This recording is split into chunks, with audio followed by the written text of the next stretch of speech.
Hello farmers, இன்னைக்கு வீடியோவில் எதை பற்றி போகிறோம்னா சுமிடோமோ அப்படிங்கிற அக்ரோமில் பிராண்ட் இந்த போர்னியோ அப்படிங்கிற ஒரு இன்ஸ்டியூட்டை பற்றி தான் பார்க்க போகிறோம். ஃபஸ்ட்டு இந்த இன்ஸ்டியூட்டில் என்ன ட்ரெயினிங் இருக்குது அப்படின்னு பார்க்கும்போது ஈடாக்ஸாசால் 10% எஸ்சி ஃபார்மெட்டில் இருக்குது. அண்ட் இதை பயன்படுத்துகிற மூலயமா எந்த பூச்சியை அழிக்கலாம் அப்படின்னு பார்க்கும்போது இதை பயன்படுத்துகிற மூலயமா பூச்சின்னு கிடையாது, இது வந்து பேன்கள் அழிக்கக்கூடியது. அதுவும் குறிப்பாக செம்மீனுக்காகவே பயன்படுத்தக்கூடியது, அதாவது ரெட் ஸ்பைடர் மைட்ஸ் அப்படின்னு சொல்லுவோம். இப்போ இந்த ஸ்பைடர் மைட்ஸ் வந்து பொதுவாகவே பல்வேறு வகையான காய்கறி வகை பயிர்கள், பூ வகை பயிர்களில் அதிக அளவு மகசூல் இழப்பை ஏற்படுத்தும். அதாவது இது சேதப்படுத்துறது வந்து பயிரை தான், அதாவது பயிர் சேதத்தை ஏற்படுத்தும். பயிர் சேதம் ஏற்படுற மூலயமா மகசூல் இழப்பு ஏற்படும். ஸோ இதுதான் லாஜிக். அண்ட் இந்த செம்மீன் வந்து பல்வேறு வகையான பயிர்களில் பயிர் சேதத்தை ஏற்படுத்தும். குறிப்பிட்டு சொல்லணும்னா பூவை பயிரான மல்லிகை பயிராக இருக்கட்டும், இல்லைனா ரோஸாக இருக்கட்டும், இந்த மாதிரியான பயிர்களில் அதிக அளவு செம்மீன் தாக்குதல் ஏற்படும். அதே மாதிரி காய்கறி வகை பயிர்னு பார்க்கும்போது கத்திரிக்காய், வெண்டைக்காய், அவரைக்காய், பீர்க்கங்காய், புடலங்காய், வெள்ளரிக்காய், இந்த மாதிரியான கொடி வகை பயிர்களையும் சரி, செடி வகை காய்கறி வகை பயிர்களையும் சரி அதிக அளவு செம்மீன் தாக்குதல் ஏற்படும். ஸோ இந்த மாதிரியான செம்மீன் தாக்குதலுக்கு நம்ம செம்மீனை கட்டுப்படுத்துறதுக்கு இந்த போர்னியம் பேன்கொல்லியை பயன்படுத்தலாம். அதாவது இது வந்து மைட்டிசைடு தான். பொதுவாகவே எந்த ஒரு மருந்து பேன்கள் அழிக்கிறதுக்கு பயன்படுத்தப்படுதோ அது வந்து அகரிசைடுனோ இல்லைனா மைட்டிசைடுனோ குறிப்பிடுவோம். ஆனால் இந்த பிராண்டில் வந்து சுமிடோமோ பிராண்டில் இதை இன்செக்டிசைடுன்னு குறிப்பிட்டிருக்காங்க. ஸோ அதனால் நம்ம இன்செக்டிசைடுன்னு சொல்கிறோம். ஆனால் இது வந்து பேனுக்கு பயன்படுத்தக்கூடிய மருந்து தான். செம்மீன் அழிக்கிறதுக்கு பயன்படுத்துகிறனால இதுவும் ஒரு வகையான மைட்டிசைடு தான்.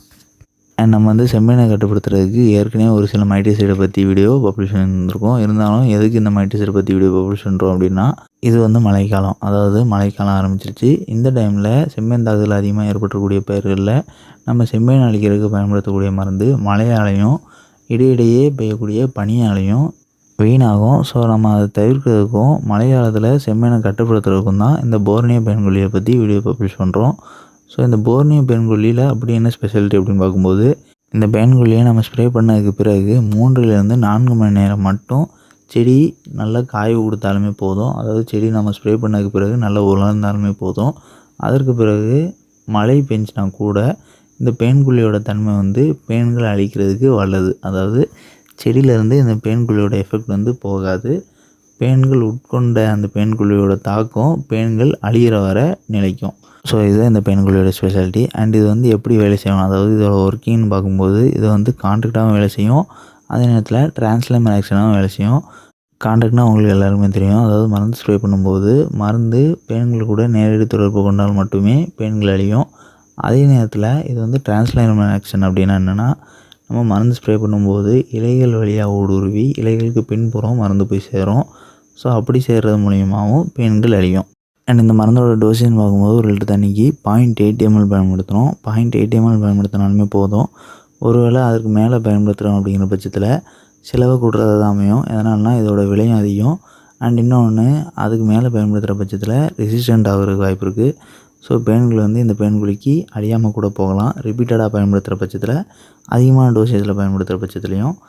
ஸோ ஒன்ஸ் இந்த பேன்கொல்லியை பயன்படுத்தினதுக்கு பிறகு செகண்ட் ஸ்ப்ரே கொடுக்கும்போது இந்த பேன்கொல்லி இல்லாமல் வேறு ஏதாவது பேன்கொல்லி கொடுங்க. ஒமேட்டோ, ஒபெரானோ, வேறு ஏதாவது பேன்கொல்லி கூட பயன்படுத்துங்க. இதை பயன்படுத்தாங்க. அதற்கு பிறகு தேர்ட் டோசேஜ் கொடுக்கும்போது வேணால் திருப்பி இந்த போர்னியோ பேன்கொல்லியை பயன்படுத்துங்க. ஸோ இப்படி ரொட்டேட் பண்ணி பேன்கொல்லியை பயன்படுத்துகிற மூலிமா பேன்கள் ரெசிஸ்டண்ட் ஆகாது, அதே நேரத்தில் பேன்களும் நல்லா வெளியும். அண்ட் இன்னொன்று நம்ம வந்து சொல்ல மறந்துட்டோம், என்னென்னா இந்த போர்னியோ பேன்கொல்லியை பயன்படுத்துகிற மூலிமா பேன்கள் மட்டும், அதாவது முதிர்ச்சி அடைந்த பேன்கள் மட்டும் அழியாது, முட்டையில் இருக்கக்கூடிய பேன்கள், முட்டையிலேருந்து பொரிஞ்ச சிறிய பேன்கள், அதே நேரத்தில் அடல்ட் முதிர்ச்சி அடைந்த முட்டையிடக்கூடிய பேன்கள், இந்த மாதிரி எல்லா வகையான, அதாவது எல்லா நிலையிலையும் இருக்கக்கூடிய பேன்கள் எல்லாமே அழியும். ஸோ இதோட டோசேஜ் வந்து நம்ம சொல்லக்கூடிய அளவுலேயே 0.8 ml 1 லிட்டர் தண்ணிக்கு பயன்படுத்துங்க. அதுக்கு மேலே பயன்படுத்தணுங்கிற அவசியம் கிடையாது. அண்ட் இந்த பேன்கொல்லியை வந்து எந்த ஒரு பயிர்லையும் ஏற்படக்கூடிய செம்மீன் தாக்குதலுக்கு பயன்படுத்தலாம். அது எந்த ஒரு காய்கறி வகை பயிராவோ, பூ வகை பயிராவோ, பழ வகை பயிராவோ, எண்ணெய் வித்து பயிராவோ, தானிய வகை பயிராவோ இருந்தாலும் சரி, அந்த பயிர்களில் ஏற்படக்கூடிய செம்மீன் தாக்குதலுக்கு இந்த போர்னியோ பேன்கொல்லியை பயன்படுத்தி நம்ம பேன்களை அழிக்கலாம்.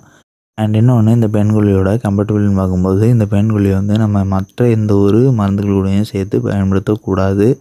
அது எந்த ஒரு பூச்சிக்கொல்லியாக இருந்தாலும் சரி, பூஞ்சானக்கொல்லியாக இருந்தாலும் சரி, நுண்ணோட சத்து மருந்தாக இருந்தாலும் சரி, எது கூடயுமே இந்த பேன்கொல்லியை சேர்த்து பயன்படுத்தக்கூடாது, தனியாக தான் பயன்படுத்தணும். ஸோ இதை வந்து பயன்படுத்துகிற பட்சத்தில் எந்த ஒரு பயிர்லையும் புழுக்கள் தாக்குதல் ஏற்படும் அப்படிங்கிற நிலை இருந்துச்சு அப்படின்னா, புழுக்களுக்கு மருந்து ஸ்ப்ரே பண்ணதுக்கு பிறகு 2லிருந்து 3 நாட்களுக்கு பிறகு இந்த பேன்கொல்லியை பயன்படுத்துங்க. அப்படின்னா தான் புழுக்களும் அழியும், அதே நேரத்தில் அந்த ஸ்பெசிஃபிக் டைமுக்கு பிறகு பேன்கொல்லி பயன்படுத்துகிற மூலயமா பேன்களையும் நம்மளால் அழிக்க முடியும். அப்படி ஒருவேளை எந்த ஒரு புழு தாக்குதல் ஏற்படாத பயிராக இருந்துச்சுன்னா பிரச்சனை இல்லை. இந்த போர்னியோ பென்குலியை நம்ம எந்த டைம்லனாலும் ஸ்ப்ரே பண்ணிக்கலாம். அண்ட் இன்னொன்று, இந்த ஸ்ப்ரே பண்ணுறது வந்து நம்ம ஏற்கனவே சொன்ன மாதிரி வேறு எந்த பூச்சிக்கொல்லி பயன்படுத்துகிற பட்சத்தில் 2லேருந்து 3 நாட்கள் இடைவெளி விடணும். அப்படி அதுக்கு உரிய நாட்களில் 2 நாட்களுக்கு கம்மியாக 1.5 நாட்கள்லையோ இல்லைனா இன்றைக்கி மருந்து ஸ்ப்ரே பண்ணிட்டு நாளைக்கு பென்குல்லி பயன்படுத்துகிற பட்சத்துலேயோ ஃபைட்டோடாக்சிட்டி ஏற்படும். ஸோ நம்ம எதுக்கு பயிருக்கு பயிர் சேதம் ஏற்படாமல் இருக்கிறதுக்கு மருந்துகள் ஸ்ப்ரே பண்ணுறோமோ அதுவே பயிருக்கு தீங்காகி ஃபைட்டோடாக்சிட்டி ஏற்பட்டு இலைகள் கருகக்கூடும். ஸோ முடிஞ்ச அளவு வேறு எந்த ஒரு பூச்சிக்கொல்லியும் பயன்படுத்துகிற பட்சத்தில் இது கூட சேர்த்து பயன்படுத்தாதீங்க. அதே நேரத்தில் பயிர்களுக்கு வேறு பூச்சிக்கொல்லி ஸ்ப்ரே பண்ணியிருக்கக்கூடிய நிலையில் இருந்துச்சு அப்படின்னா 2லேருந்து 3 நாட்களுக்கு பிறகு இந்த பென்குல்லியை பயன்படுத்துங்க. அண்ட் இந்த பென்குல்லியோட ப்ரைஸ்ன்னு பார்க்கும்போது 100 ml வந்து 700 ரூபாயிலேருந்து 750 ரூபாய்க்குள்ளான விலையிலையும், 1/4 லிட்டர் வந்து 1800 ரூபாயிலேருந்து 1900 ரூபாய்க்குள்ளான விலையிலையும் ஸ்டோரில் அவைலபிளாக இருக்குது. தேவைப்படுறவங்க தேவைக்கேற்ற அளவு வாங்கி பயன்படுத்திக்கலாம். அண்ட் இந்த வீடியோவில் டவுட் இருந்துச்சுன்னா கமெண்ட் பண்ணுங்கள். இந்த மாதிரி வேறு எந்த பூச்சிக்கொல்லியை பற்றியாவது தெரிஞ்சுக்கணும்னு நினச்சிங்கன்னா அந்த மருந்தோட பேரையும் கமெண்ட் பண்ணுங்கள். அண்ட் நம்மளோட வாட்ஸ்அப் சேனலோட லிங்க் வந்து கமெண்ட் பாக்ஸில் போய் பண்ணிக்கிறோம், ஜாயின் பண்ணிங்க. அண்ட் இந்த வீடியோ பார்க்குற புதிய விவசாயிகள் இந்த மாதிரி நம்ம பப்ளிஷ் பண்ணுற எல்லா விவசாய வீடியோக்களையும் தொடர்ந்து பார்க்க நினச்சிங்கன்னா நம்மளோட சேனலை சப்ஸ்கிரைப் பண்ணிட்டு பக்கத்தில் உடைய நோட்டிஃபிகேஷன் செஞ்சு ஆள் கொடுத்துங்க. அப்போ தான் நம்ம போகிற எல்லா வீடியோவும் உடனே நோட்டிஃபிகேஷனாக வந்து சேரும்.